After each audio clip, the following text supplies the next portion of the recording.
తాకట్టులో ఉన్న బంగారాన్ని విడిపించి ఆ రోజున్న మార్కెట్ ధర కట్టి మిగిలిన డబ్బును మీకు అందిస్తుంది కొమ్మూరి గోల్డ్. నమస్తే, నేను ముఖేష్. గోకర్ణ గౌరవాన్వితులు, శాక్తేయ సహస్ర కిరణ బిరుదాంకితులు, శక్తిపీఠం వ్యవస్థాపకులు పూజ్యశ్రీ డాక్టర్ స్వామి శాంతానంద పురోహితి గారు మనతో పాటు ఉన్నారు. వారితో మాట్లాడే ప్రయత్నం చేద్దాం. గురువు గారు నమస్కారం. శ్రీమాత్రే నమః.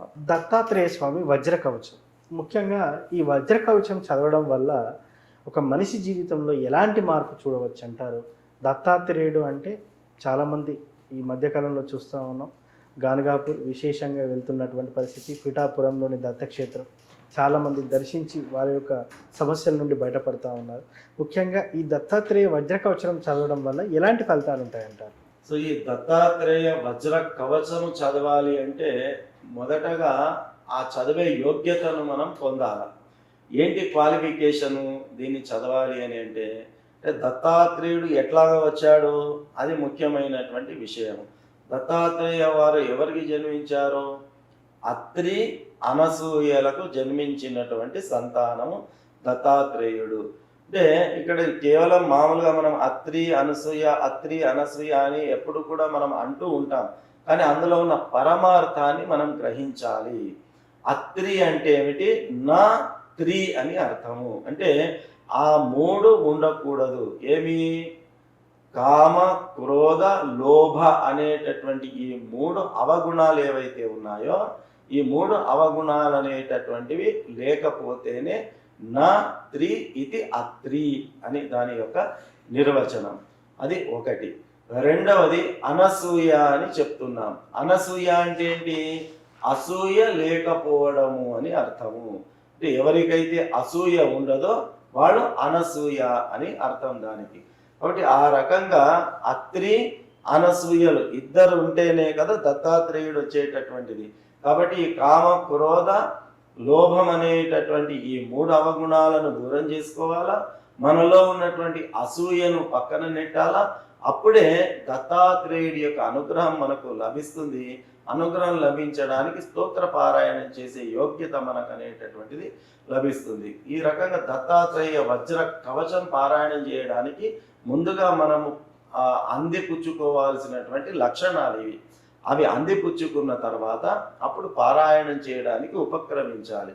ఈ దత్తాత్రేయ వజ్ర కవచ పారాయణం చేయడం వల్ల సర్వము మనకు లభిస్తుంది. ఎందుకు అంటే బ్రహ్మ, విష్ణు, మహేశ్వరుల యొక్క స్వరూపమే దత్తాత్రేయుడు. కాబట్టి త్రిమూర్తులను మనము పూజిస్తే ఎలాంటి ఫలితం మనకు లభిస్తుందో దత్తాత్రేయుడిని స్మరించడం చేత, పూజించడం చేత, దత్తాత్రేయ స్తోత్ర పారాయణ చేయడం చేత ఆ త్రిమూర్తులను పూజించిన పూజా ఫలితం మనకు లభిస్తుంది.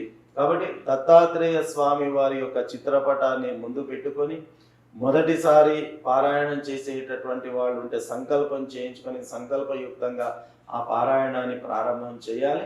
అయితే దత్తాత్రేయ పారాయణం చేసేటప్పుడు ప్రత్యేకించి బ్రహ్మచర్యము అనేటటువంటిది మనకు పద్ధతిలో సూచించడం జరిగింది. కాబట్టి మానసిక బ్రహ్మచర్యాన్ని పాటిస్తూ, ఇక్కడ బ్రహ్మచర్యము అనేసరికి రాత్రుల్లో ధర్మపత్నికి దూరంగా ఉండాలి అనేటటువంటిది కాదు. మానసిక బ్రహ్మచర్యాన్ని అంటే ఏంటి? మనస్సులో వికారాలు రాకుండగా మనము ఆ యొక్క స్తోత్ర పారాయణాన్ని చేయాలి అనేటటువంటిది మనకు ఉన్నటువంటి ముఖ్యమైనటువంటి నియమం. కాబట్టి ఆ మనోవికారాలు లేకుండగా మనము ఆసన శుద్ధితో సంకల్పయుక్తంగా ఆ స్వామివారి చిత్రపటాన్ని ముందు పెట్టుకొని ఈ యొక్క స్తోత్ర పారాయణాన్ని చేసి మనము తప్పకుండా ఆ స్వామివారి యొక్క అనుగ్రహానికి పాత్రలు కావచ్చు. మీరు అనారోగ్య సమస్య అంటారా, ఆర్థిక సమస్య అంటారా, వ్యాపార సమస్య అంటారా, కుటుంబ సమస్య అంటారా, సంతాన సమస్య అంటారా, ఉద్యోగ సమస్య అంటారా, ఏదైనప్పటికీ కూడా ఆ స్వామివారి సంపూర్ణ అనుగ్రహం చేత ఈ అన్ని సమస్యలకు పరిష్కారం మనం పొందవచ్చు. సో దత్తాత్రేయుడు వజ్ర కవచం వల్ల ఎన్ని ఫలితాలు ఉన్నాయంటారు? 100% ఎస్. సో ఎన్ని రోజులు చదివితే బాగుంటుంది అంటారు గురువు? మామూలుగా ఏదైనప్పటికీ కూడా ఒక కాల పరిమితి అనేది భగవంతుని సేవకు నిర్దిష్టమైన కాల పరిమితి లేదు. ఇది మన ఊపిరి ఉన్నన్ని నాళ్ళు ఈ క్రియలన్నీ కూడా కొనసాగుతూ ఉండాలి. కాకపోతే కాలమాన పరిస్థితులను బట్టి పూర్తిగా ఎల్లప్పుడూ కొనసాగించేటటువంటి అవకాశం ఉండదు కాబట్టి ఏ స్తోత్రమైనా ఏ పూజ అయినా మనకు ఒక పద్ధతి చెప్పారు. ఒక మండల పూజ, మండల దీక్ష అని, అంటే కనీసం 41 రోజుల కాలమైన ఒక స్తోత్రాన్ని ప్రారంభం చేశాము అంటే కనీసం కంటిన్యూస్గా 41 రోజులైన ఆ పారాయణాన్ని కొనసాగించాలి అనేటటువంటిది ఒక నియమం మనకు ఉన్నది కాబట్టి కనీసం ఒక మండల కాలమైన ఆ స్తోత్ర పారాయణాన్ని మనం చేయాలి. సో ఖచ్చితంగా నిష్ట పాటిస్తే బెటర్ అంటారు. అలా చేస్తేనే కదా మనం కోరుకున్నటువంటి ఫలితాలు మనకు వచ్చేటటువంటిది. కాబట్టి ఆ యొక్క ఏ స్తోత్ర పారాయణం చేసినా, ఏ పూజ చేసినా కనీస విలువలను, కనీస నియమాలను, కనీస నిష్టను మనం పాటిస్తేనే దాని యొక్క ఫలితం అనేది ఉంటుంది.